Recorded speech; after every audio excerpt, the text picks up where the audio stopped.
Picture this. Athens, 5th century BCE. A man stands in the market square questioning everyone he meets. This man is Socrates, the father of Western philosophy. Born into a world of myths and gods, Socrates dared to seek the truth, challenging the status quo with his probing questions. His intellectual curiosity was infectious, drawing individuals from all walks of life into deep philosophical conversations. Socrates was no ordinary thinker. He never wrote a single word, yet his ideas, passed down through his students, have shaped the very fabric of Western thought. Socrates' beliefs sparked a philosophical revolution, laying the groundwork for thinkers like Plato and Aristotle, and influencing the fields of ethics, epistemology, and education. From the bustling streets of ancient Athens to the modern classrooms of today, his legacy lives on. So, who was this man that dared to question everything, and what makes his philosophy still relevant today? Socrates, unlike the philosophers of today, didn't start his life in academia.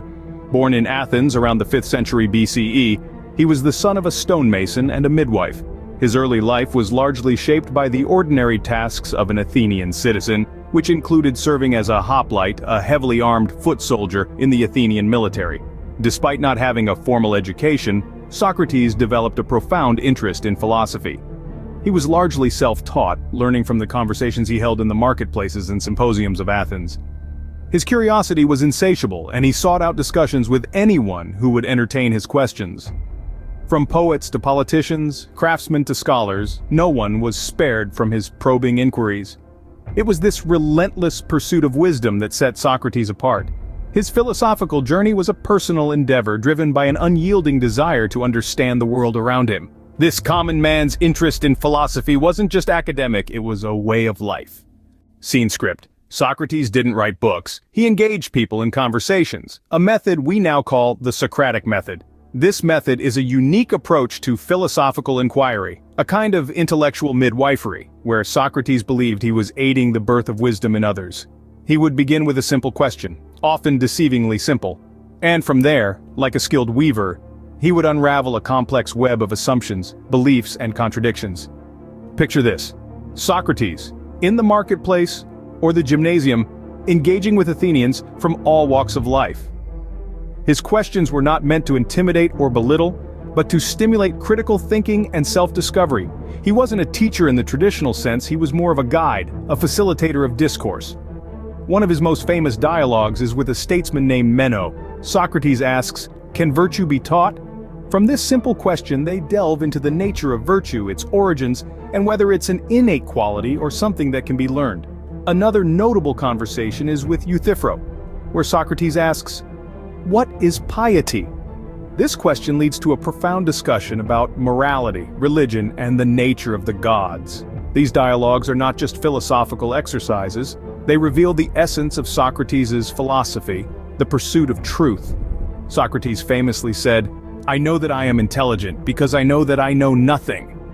This statement, paradoxical at first glance, encapsulates his belief in the importance of acknowledging one's ignorance as a starting point for learning. His method was not without its critics. Many found his relentless questioning unsettling, even annoying, but Socrates was unperturbed.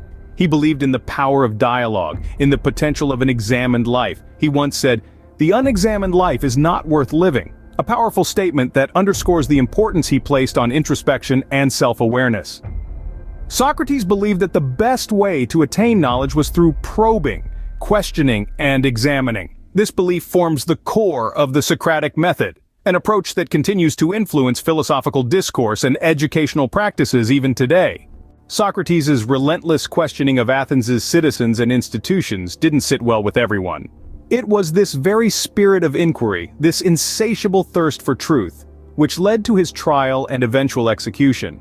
In the year 499 before the Common Era, Socrates found himself in the crosshairs of Athens' judicial system. Accused of impiety and corrupting the youth, he was put on trial. An influential group of politicians, poets, and craftsmen, those whom Socrates had publicly humiliated with his probing questions, were his accusers. And the jury?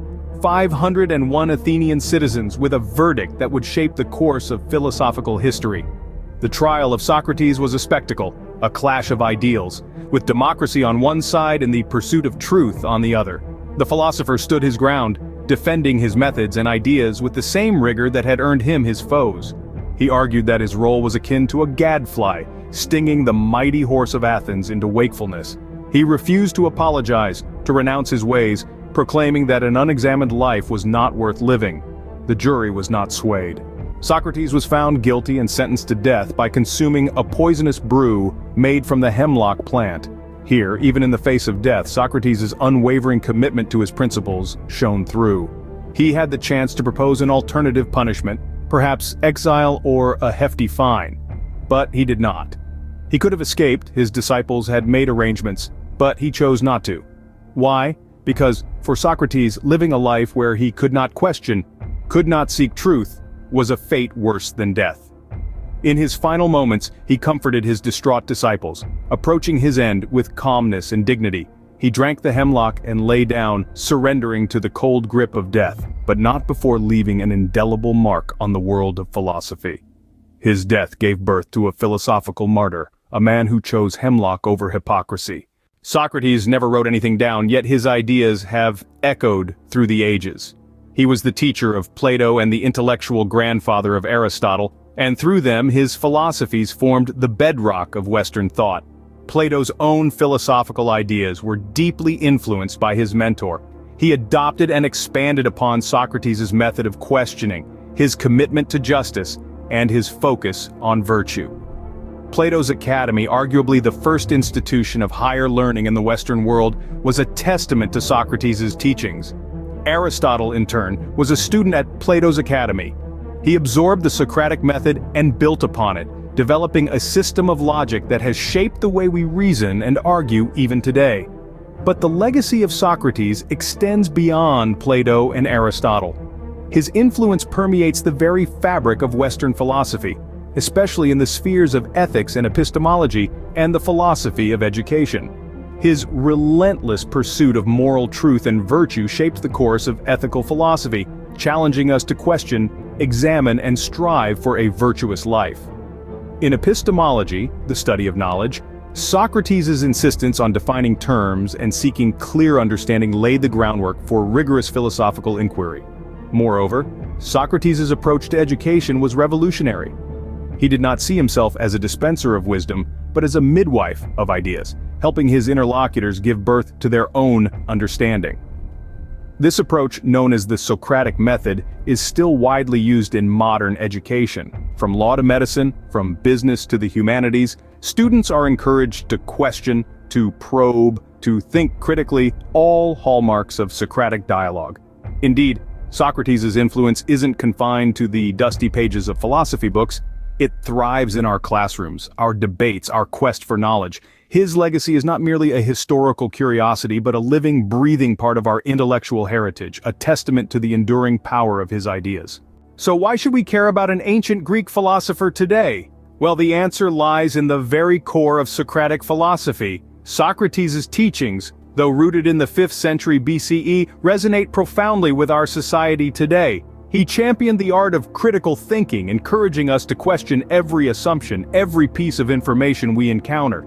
In a world where information is at our fingertips, it's easy to accept things at face value. However, Socrates urges us to dig deeper, to question, to scrutinize, and to seek the truth. His philosophy compels us to not just be passive consumers of information, but active seekers of knowledge. Socrates' relentless pursuit of wisdom, his commitment to the truth, and his insistence on rigorous self-examination are all values that are crucial in our world today. They help us navigate the complexities of modern life, challenging us to think critically and independently. In a world filled with misinformation and unquestioned assumptions, Socrates' approach to seeking truth is more important than ever. So, we've journeyed through the life of one of the most influential philosophers in history. We've unraveled the threads of Socrates' existence from his humble beginnings in 5th century BCE Athens to his profound impact on Western thought. We've delved into his unique approach to philosophy, the Socratic method, which encourages critical thinking and self-discovery through dialogue. We've witnessed the unwavering commitment to his beliefs that led to his trial and execution, a testament to his indomitable spirit. And we've explored his enduring legacy, his influence on Plato, Aristotle, and beyond, and the relevance of his ideas in today's world. But our exploration doesn't have to end here. The dialogues of Socrates and related works offer a treasure trove of wisdom and insight waiting to be discovered, so delve deeper, ask questions, engage in dialogue, and find your own truths.